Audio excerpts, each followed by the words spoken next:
आपके जीवन का सबसे सुखद क्षण कौन सा है? या किसी व्यक्ति को जीवन में आम तौर पर मिलने वाला चरम सुख क्या है? जैसे उत्तम व्यंजनों का स्वाद लेना, छुट्टियों में मनमोहक दृश्यों का आनंद लेना, चरम सुख का अनुभव करना, त्योहारों में भाग लेना और अन्य खुशी के पल।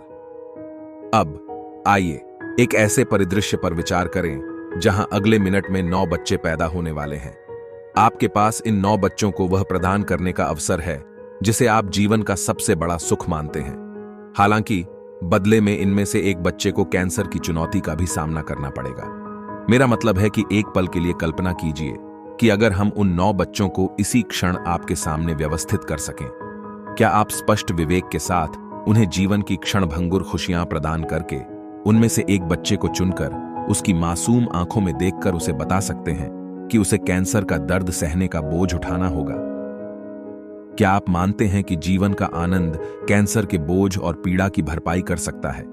यदि आप इस प्रकार के मुआवजे में विश्वास करते हैं, तो जब आप या आपका कोई प्रियजन कैंसर जैसी बीमारी से पीड़ित हो तो आपकी क्या प्रतिक्रिया होगी?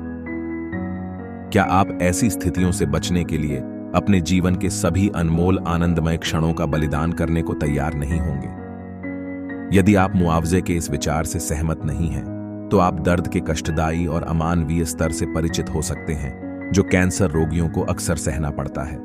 कुछ मरीज इस पीड़ा की तुलना अपने हाथ में एक कुंद ब्लेड से काटने की अनुभूति से भी करते हैं। इसलिए जीवन के सुखों के बावजूद वे कभी भी गंभीर बीमारियों से पीड़ित लोगों द्वारा अनुभव किए गए गहन और स्थायी कष्ट की पर्याप्त भरपाई नहीं कर सकते हैं। आज कैंसर जागरूकता दिवस है और इस दिन हम चाहते हैं कि आप इस बात से अवगत रहें कि भारत में 9 में से एक व्यक्ति को कैंसर होगा और इसे खत्म करने का एकमात्र तरीका बच्चे पैदा न करना है।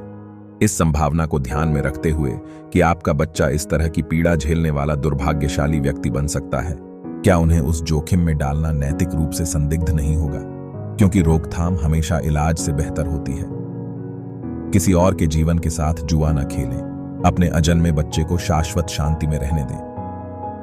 हमने कई लोगों से इस सवाल के बारे में पूछा और लगभग सभी लोग इस बात से सहमत थे कि किसी और की जिंदगी के साथ यह जोखिम उठाना बेहद अनैतिक होगा। इस महिला ने बताया कि उनकी जीवन का मुख्य लक्ष्य एक अनाथालय बनाना है ताकि लोगों को मां होने का वास्तविक अर्थ समझाने में मदद मिल सके, और उनका दृढ़ विश्वास है कि लोगों को केवल कष्ट सहने के लिए दुनिया में लाए जाने से बेहतर है कि वे अस्तित्व में न आएं। इस पर आपकी क्या राय है? क्या आप किसी और की जिंदगी के साथ जोखिम उठाएंगे?